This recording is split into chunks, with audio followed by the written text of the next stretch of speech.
And we're live. Woo! Oh, hi, Chad. Hi, Tim. Thank you for joining us. Yay. My pleasure. My pleasure. And today we have the coolest Chad that I know. It's probably the only Chad that I know. The only Chad you know. Chad is infamous, basically. Firstly, because I'm in awe of his technological abilities to play video on streams and stuff. And also because he is world famous. I mean, he's appeared in lots of these blog posts about people airport pickup, fancy dress. That's right. Every so often I get tagged in a post. Hey, did you know you're on that? And like, yeah. Did you know? It's always that one. And what is even more amazing is that you have video of this. I do. So, well, what we'll do, because I always throw all the standard interview stuff. If you play your video of this first, and then you've got another one, which we'll do at the end of the show. So, sure. And then we can bookend the two things, and we can learn from the experience of the two airport pickups. So, firstly, why were you dressed as an Oompa Loompa guy, and who were you waiting to pick up at the airport? So that particular outfit has a religious background. No, I'm just kidding. Probably in the chocolate factory. So my buddy John Capos, he's got a chocolate place, chocolate shop in Australia.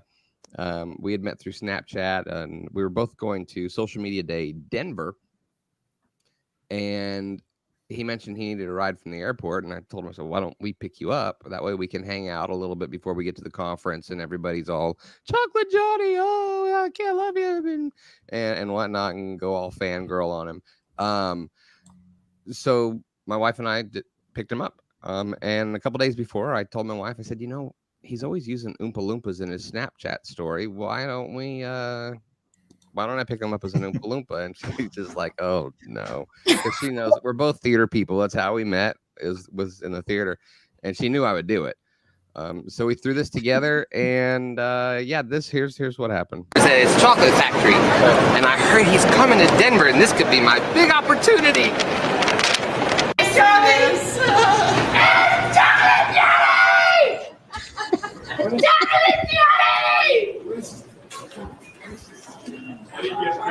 I've been looking for you everywhere. The Colorado, we gotta go and pick you up. What a classic! Oh my God, that is just. I'm thinking there's only one guy who's going to be dressed as an Oompa Loompa. Where have you been? Hi, Nancy. Hi, Leo. Thanks for being here. That's what happened. So, oh my goodness. What was weird is it was actually the weekend of Comic-Con. So there were a lot of people dressed up. So I didn't completely stand out, but I was the only one holding a sign, and it said Chocolate Johnny, which that made people wonder all kinds of crazy things. Yeah. But somebody tweeted it, and the Denver airport social media team saw the tweet and came down and asked me what was going on, and they tweeted it out, which is how now it's ended up on all these top 10, top 20 airport pickup lists that you see. So this is amazing. I wanted to leave a legacy. I didn't know that's what it was going to be. I mean, it's a legacy of fun. I will say that, and we need more fun and creative. Oh, Nancy's saying fun, creative, memorable, and a really good human being. Yes. Yeah.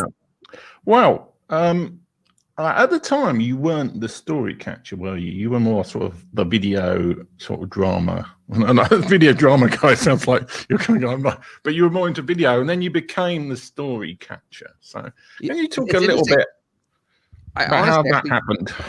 People probably didn't know what I did. Everybody thought I was a video guy because at Social Media Marketing World, I always had my camera, right? Because I was always shooting video. But I actually did social media marketing, social media management, targeted Facebook ads for clients. And as I started doing these videos and these short little stories and capturing these short stories at conferences or moments in, our life that were, most would just brush them over and think it's not a big deal, but taking them and recognizing them as stories and then making videos, it just kind of became this thing. And people started saying, "Well, you're really good at storytelling. You're good at finding stories and doing blah blah blah blah blah blah." Just kind of a light went off, and I was like, you know what? It is what I enjoy the most. I'm no Donald Miller or some deep dive student, with a PhD in story theory. But what I get is the power of emotion and the power of connection and creating moments or finding moments in stories that take people's walls down, help them relax, let them feel special. And sometimes they're serious and sometimes they're fun moments. It just varies. So listen, before we get too deep into this too, by the way, Tim, because you're one of the first people I ever met in real life in this marketing world, especially at the Social Media Marketing World Conference. Yeah. And having me on a show overseas, I felt like I wanted to pay respect to that.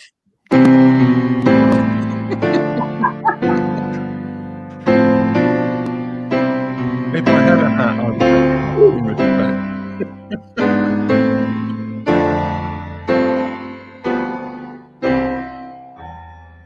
Okay. I feel like that was a moment captured. Tim, how are you feeling right now? It's been emotional. That's just a small sample of what I do.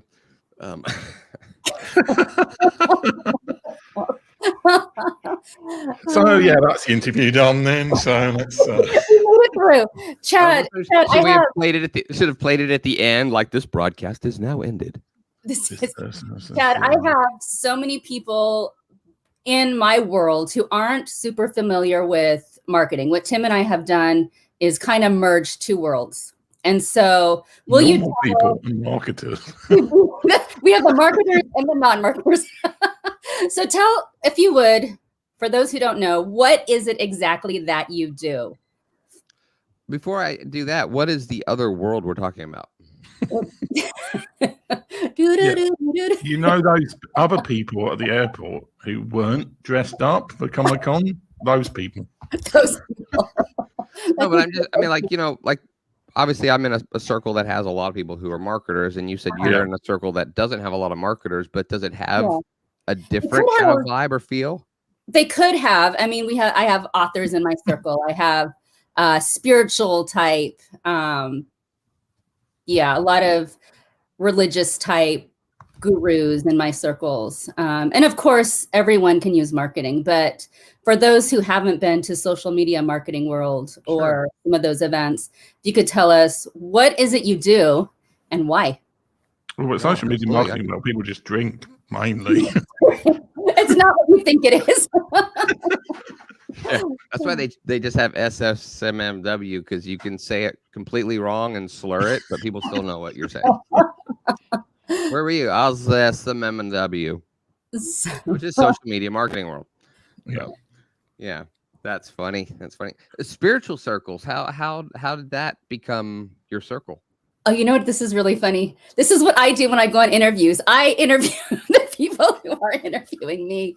I grew up in church world here in San Diego. I went to Bible college. Ended up finishing at Azusa Pacific University. So that's kind of a little bit of tiny bit of my story. And then also I've been in education. So I have teachers and educators, professors, pastors. Bible college. Is that something you just always wanted to do? I went to Bible college because I was going to do inner city ministry. And also I thought, I was going to do radio somehow and merge the two. So here I met Tim, and here we are meeting, chatting with you. Oh, I met Christelle through the publishing side of the stuff I do, because she used to work for a charity called Traveling Stories, So she was involved with the book stuff. I've only met Christelle once in person, and that was at last year's social media marketing world, but not at the conference.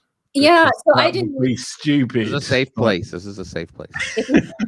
So nonprofit charity world, I did a lot of nonprofit and charity work as well, and met Tim because I was curious about. I was in the midst of trying to self-publish a children's book, so that's how I think Tim and I started chatting, actually. Yeah. So here now we ended up starting a show, meeting people from around the world, really fun and interesting people like you and Tim Sohn, and now Nancy and Leo.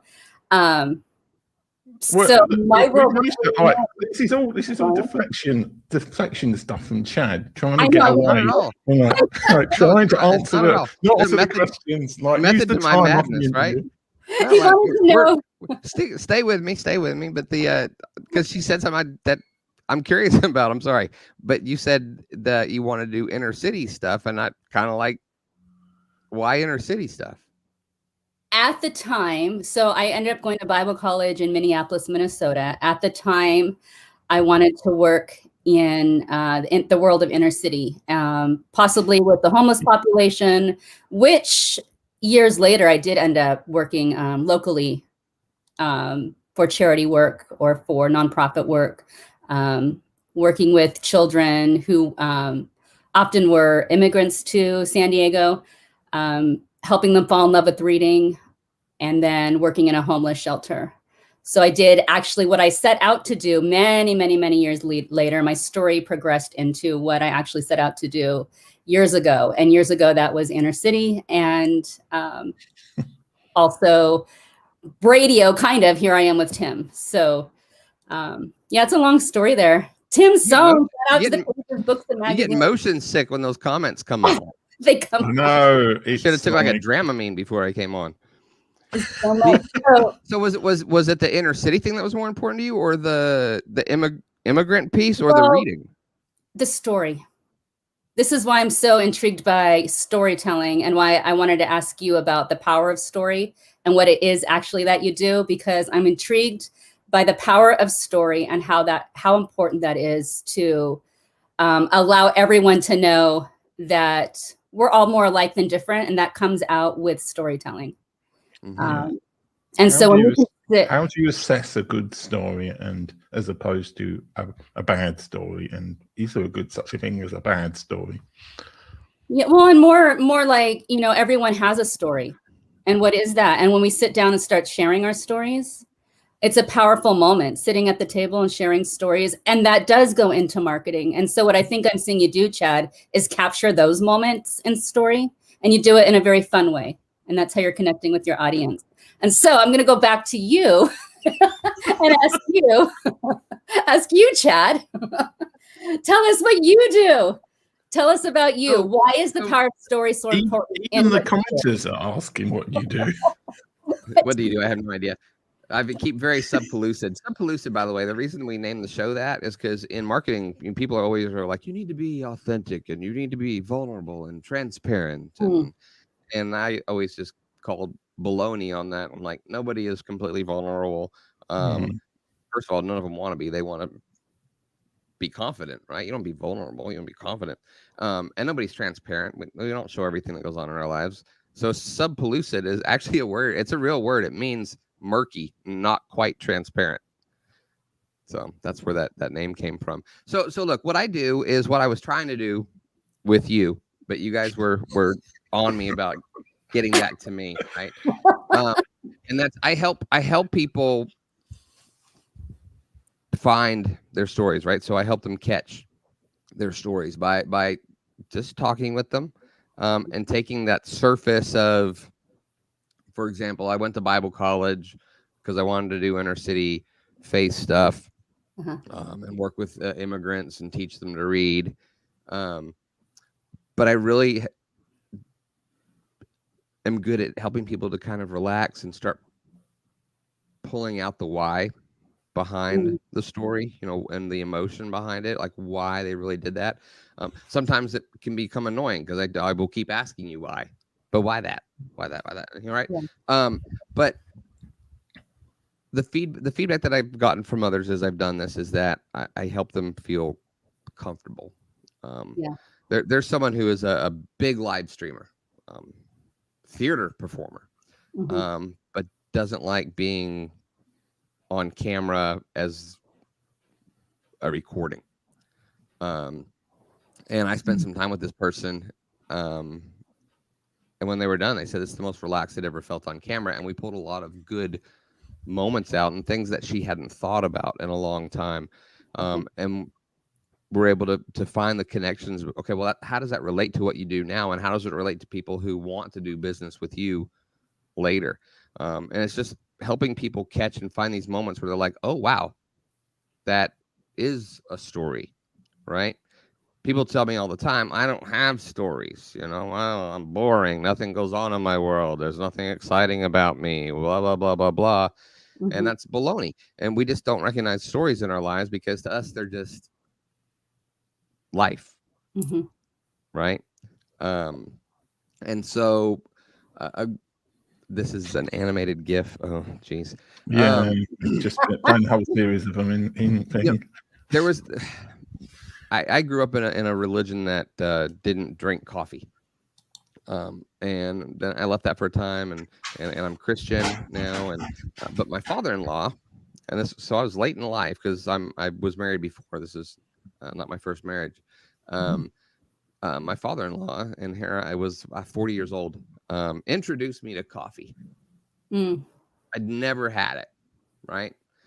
And he just love coffee. And you're still suffering from the effects of it now, right? That one cup, and like it changed my life. Yeah, the caffeine. But my father-in-law is the kind of guy who's like, if you're out to eat and he has something on his plate, here, you need to try this. This is really good, And it could be something just disgusting that you do not like. No. You just try this one. Just try this one. So he's, oh, you're gonna love this. You'll like this. Let me make it for you. So I started drinking coffee. Right now, I have a coffee pot in my house. I had to learn how to use that because I had never done it before. And so one day I go to make coffee, and I open the bag, and my wife had bought whole bean coffee,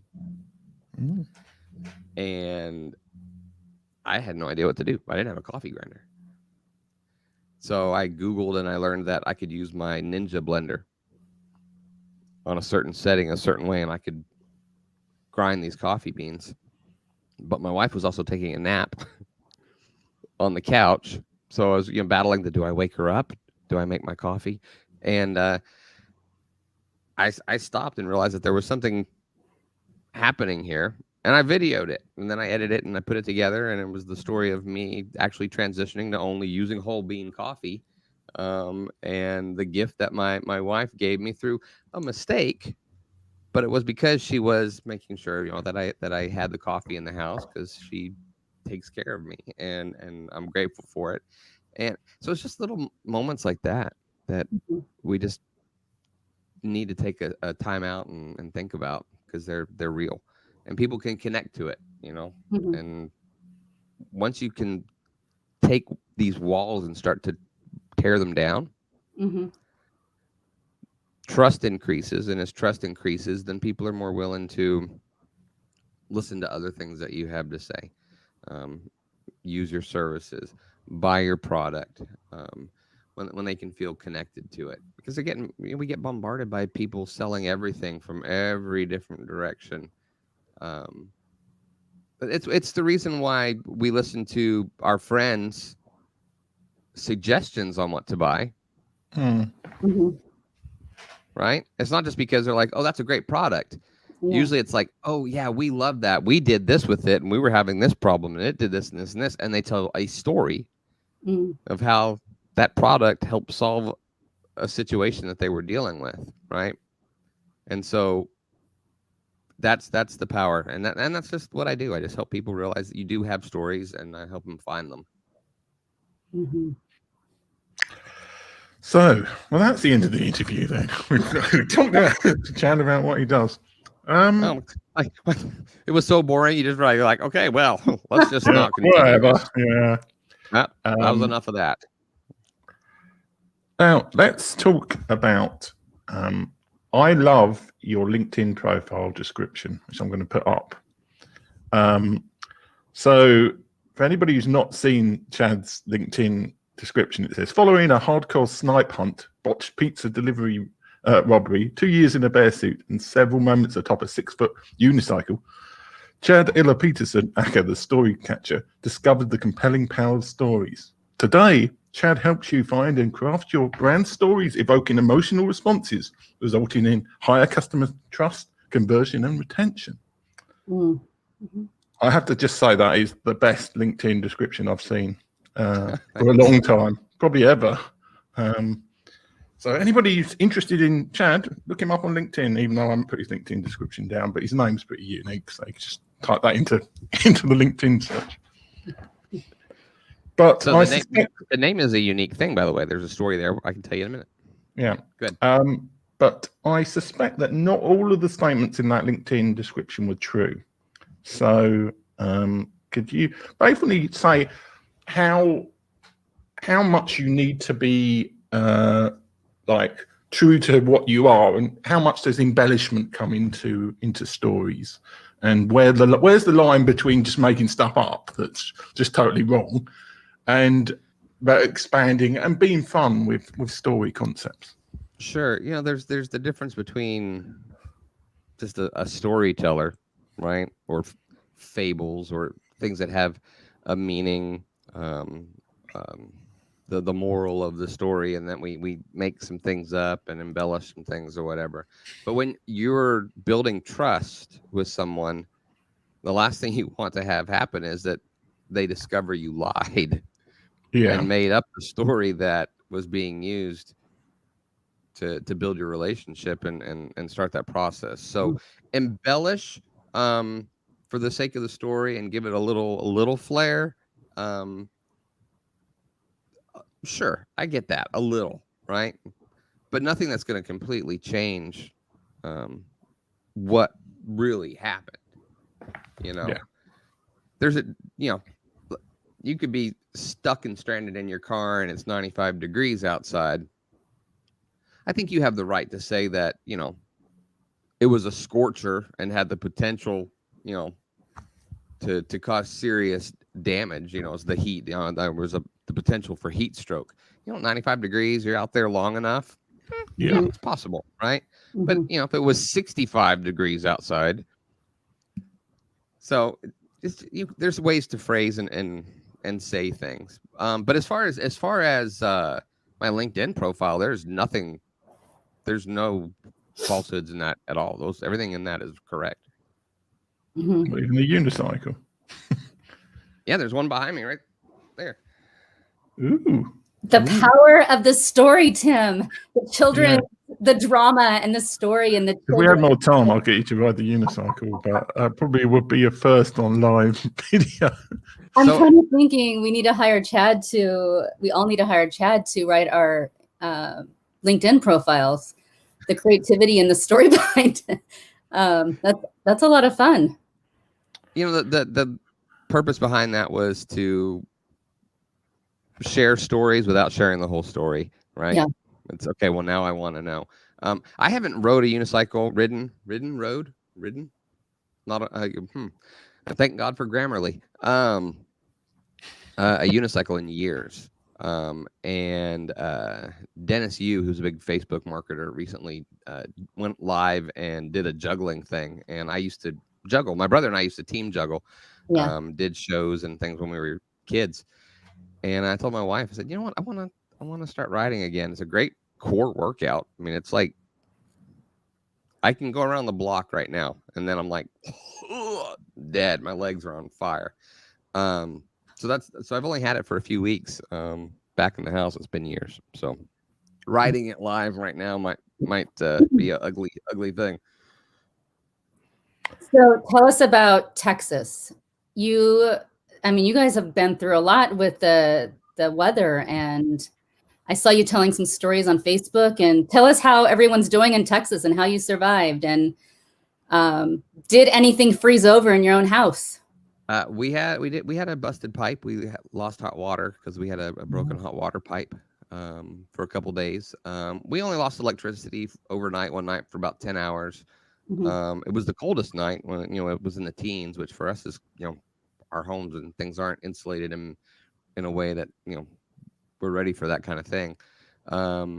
Overall, we were fine. There were people who lost lives and very, very tragic, and people who I'm sure going to suffer PTSD, I guess, for lack of a better term, for years. It happened to us with Hurricane Harvey. When Harvey came through and just flooded everything. The entrance to the freeway just across the way right here was turned into a boat ramp for launching rescues. That's how much water there was. So it was a new thing for us. We're used to the hurricanes and those types of things, but there's tons of just stories of heroism, and Texas is great about when things like that do happen, we all just kind of step up and neighbors helping neighbors and people coming together and just fixing things and getting back on our feet. It's a cool place to live. Will you tell us the power of community? Tell us what community means to you and why it's important. Community, what it means to me. Yeah, that's one of those words that we kind of just we throw out there all the time now, and it's like, I have a Facebook group, so I have a community, but it's like, I live a community, but a community is really more about you than about them, right? Like my wife knows all the neighbors, knows their names, knows all their kids' names. And we've lived in this house for 4 years, and she'll still tell me, so-and-so did such and such. And I'm like, is that them? Because I haven't made the effort to be as involved in this neighborhood, this community, as she has. So I think community is obviously it's a group. I don't know what the right word is right now, but let's just say a group of people that they do support each other. But it starts with you, right? You can't just join a community and expect that everybody else is going to reach out with open arms and bring you in and want you to be part of it, right? It starts with you. So with a lot and then when you've done that, then yes, you end up with these incredible people who, when you are not at your best or you're down, are there to lift you up a little bit. There's 3 people commenting on the show here, Leo, Nancy, and Tim, who have all had moments where they noticed I was having a rough time and have reached out to me. But I only got to know them because of things that I did that allowed me to make those connections with them. So if you really want to have community, it starts with you. So yeah. Were they your co-conspirators in the pizzeria robbery attempt that you were trying to do? So if you read that, it says a botched pizza robbery. Doesn't say that I was the robber. So you're putting the blame on them then? Okay, that's fair enough. But they did it. I want to hear about the sniper incident, because I'm picturing in my head paintball. That's what I'm picturing. Well, it says snipe, not sniper. Sniper. Okay, snipe. Tell us about that. Yeah, so a snipe is a completely made up animal, right? It's this. Oh, it's an animal. Okay, yeah, so it's a fluorescent bird that glows in the dark, who's young, don't have the ability to fly. That as a kid growing up in Boy Scouts, you hear about, and when you get to go to scout camp for the first time, part of that is you finally get to go on your first snipe hunt. And so here I was, 12 years old, sitting in my room with my backpack that I'd never used before, packed with everything I thought I needed for this grand adventure of summer camp, and waiting for the scout leader and the van to show up at the house, pick me up, and take me off into the wilderness. And so that happened, and we arrived, and we set up our tents, and we had our first campfire and made s'mores, and they told the scary stories of the guy who had lost his arm, that worked on the railroad that used to go through the campgrounds, and that you could still see him, or he lost his head, that's what it was. But he was the lamp guy on the train, and that you could still see him at night walking around with his lantern looking for his head. Followed by the following night where we were going to go snipe hunting. And I was like so excited, right? It's like, finally my turn, my chance, to go catch these birds that, wow, glow in the dark birds, right? And so I was handed a trash bag, 2 sticks, and a whistle. And I was taken out to this old abandoned cemetery back in the woods at the campground, and was told that everybody was going to go out into the trees and start banging the trees because that startles the birds and the young ones will fall. And my job was to blow the whistle in this specific pattern and bang the sticks together. And that sound of the whistle and the sticks mimic the call of their mother. Then I had a flashlight that I had to shine into this trash bag because the glow in the dark, right? So they can see the light, they hear the sound, they think it's their mom, and they will come, and I will catch them in the bag. The whole piece to that I wasn't aware of was that as they went into the woods to knock the birds out of the trees, they were just going to leave me in the cemetery to find my way back on my own. Mm. However, being the trusting guy that I am, and the committed person that I am to doing what I say I'm going to do, I just kept blowing the whistle and banging the sticks and waiting for them to do what they were supposed to do. And as their sound of them banging the trees grew fainter and fainter, I just assumed they were having to go further and further because they weren't finding what they were looking for. But I kept doing my job.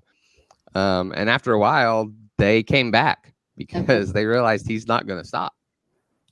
He's not coming back. He's going to keep doing what he's doing. And I usually will share that, or I've shared that story in the past, just to show people that it doesn't matter what's going on. If I'm abandoned or if the team's still there, if I have a role to play in something that I'm supposed to do that I said I was committed to doing, I'm going to do it. I'm not going to get scared by the circumstances or the situation. I'm just going to keep going. And a lot of those guys are lifelong friends, and they know if they need me, they can count on me to this day. So Nancy said you are Russell in Up, and we have, is it Stefan is here saying hi?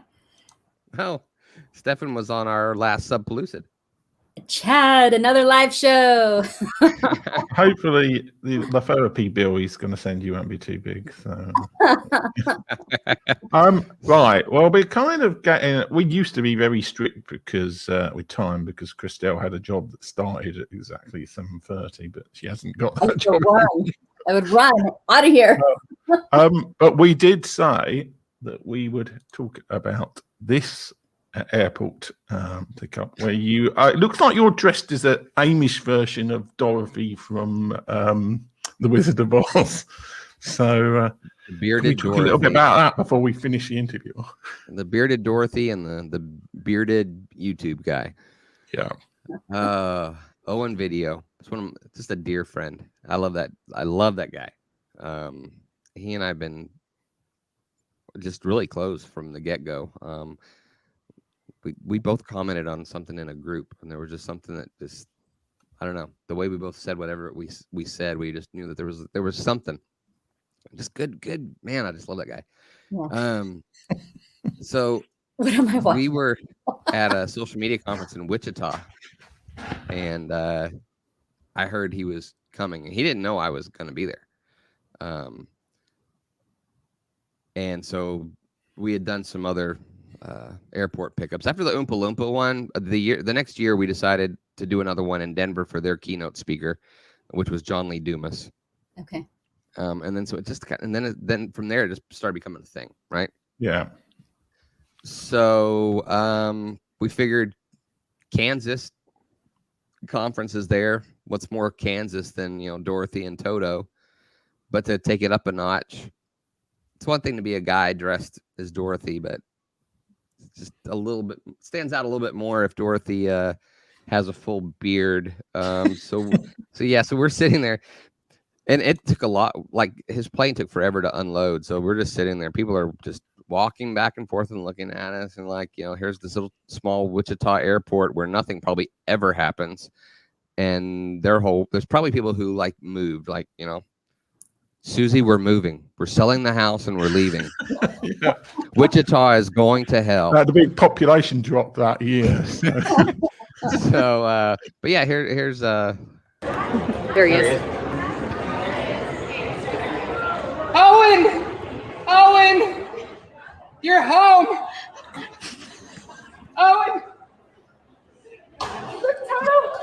Owen's home. Owen! Oh, we've missed you so much. No rush, take your time. You look so good. I'm so glad that Kansas has loosened up on the morality laws and allowed you to flourish here. That is wonderful, Kansas. I feel like I'm who I'm supposed to be. That's what we need. That is what we need more of. Stefan is saying, wait, Christelle and Tim, you can't just laugh. You need to tell me what I'm watching. Stefan, you're watching our live show. Oh, no, not another live show. And Stefan, you're going to be on in May. So feel free to come. We're going to have you as a guest very soon, Stefan, so we can find out what you do too. So, that's the guy that has all kinds of stories.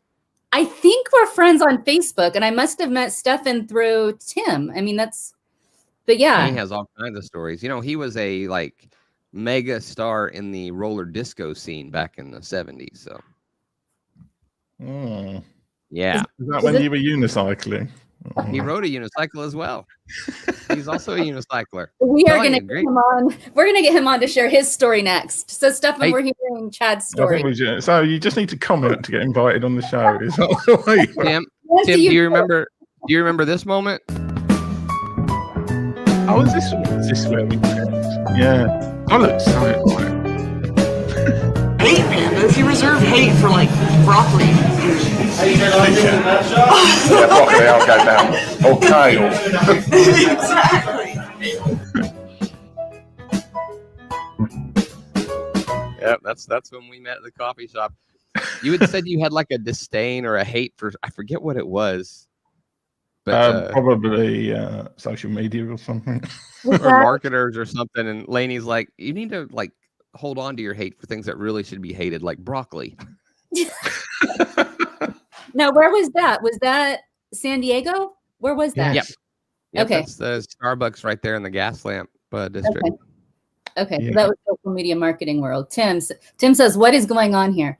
So I think that's what maybe I don't know. I think it's probably coming around to the time that I should roll the end title. We just have to sort of worry about all the consequences. Tim's like legal disputes and all the people that Chad's pissed off in the show.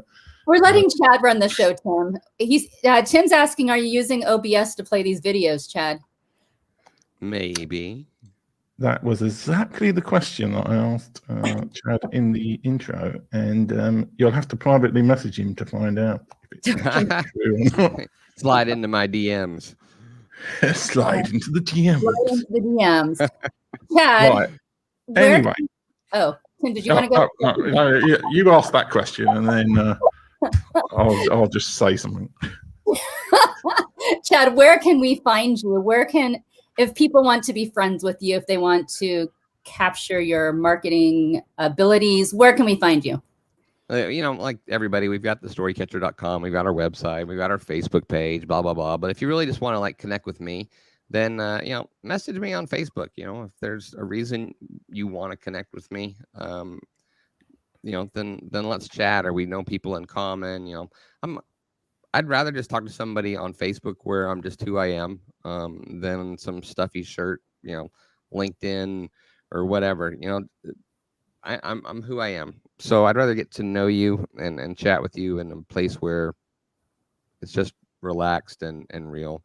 I'm easy to find. So when my wife and I got married, she's one of 3 girls. There were no sons. And she had a son, but he had her married name from her first marriage. And if on the off chance we were to have a child, she wanted to have the potential to also pass on her father's name, so that somebody would be passing it on. So she wanted to hyphenate, right? So I was Petersen, she was Ia. Oh, okay. And I told her, I said, well, if you're going to do that, then I want to do it too, because I want us to have the same name. If we're going to be in this together, then let's just, so I asked my parents and I asked her parents if everybody was okay with it. And so that's why my last name is Illa-Petersen, because we took each other's last names. Now, does she go with you to Marketing World and some of the conferences you go to? Does she accompany you? Yeah, okay. We're one of the weird couples out there that It's actually happy. I think I want to meet her. It's just from seeing her on your Facebook and all that. I want to see her. I love these kind of stories. These are amazing. You guys would get along great. She's a daughter of a pastor, and we're both very faith-based in our lives. So you guys would get along splendidly. I'll introduce you guys. She runs a Facebook group here locally that covers 3 counties. That's called Be a Blessing, Be Blessed, Be a Blessing, where people can just post things that they're willing to part with, or people can post things that they're just in need of or searching for, and people can reply, oh, I have that. Nobody's allowed to sell anything or take anything and resell it. It's strictly just a give or receive. And there's about 7,000 people in that group, and that she runs. It's incredible. There's people blessing people with sofas and couches and just all kinds of stuff. It's really, really cool. So I'll introduce you. And you met her through acting, right? Is that? Yes, I was playing Fagin in Oliver the musical, and she was the choreographer. Okay. So, and we've done some shows together since then. We played opposite each other in Guys and Dolls and Bye Bye Birdie. Okay. Oh, that's fun. See, I love these stories. All right, Tim, I'll pass it to you. Well, I'm just going to play the outro. So thanks for all the people who managed to survive this show. Way over time. But we're getting into bad habits timekeeping wise now. So. We are, I know. Well, he has so many stories. Stefan, Tim, Nancy, someone was up above too. Who was that? Leo. Thank you guys for watching. Probably the person he stole. But you know what? Just to kind of wrap things up, though, that's the power of stories, though, right? We lost track of time. We got to know each other better. Gustella and I don't really know each other, but Tim and I, we already kind of did. But so our friendship is tighter, right? The levels of trust have increased, and we're all more likely to refer somebody to each other now because of that, right? There are people who are better than what we do at what we do than we are, but we're going to send people to each other, and it's just because we've sat here and we didn't talk a lot about what I do. We just shared stories. Yeah, I love storytelling personally, so it's fun to chat with people who just like to sit and tell stories and hang out. So thank you, Chad, for being here. I look forward to meeting your wife. Tim, thanks for enduring. Yeah. This is all because I'm too polite to just play the outro music. I should just have it on a automatic timer to just play. It just has a little countdown and say do do do do do, and then play the outro. So here we go. Here's the outro.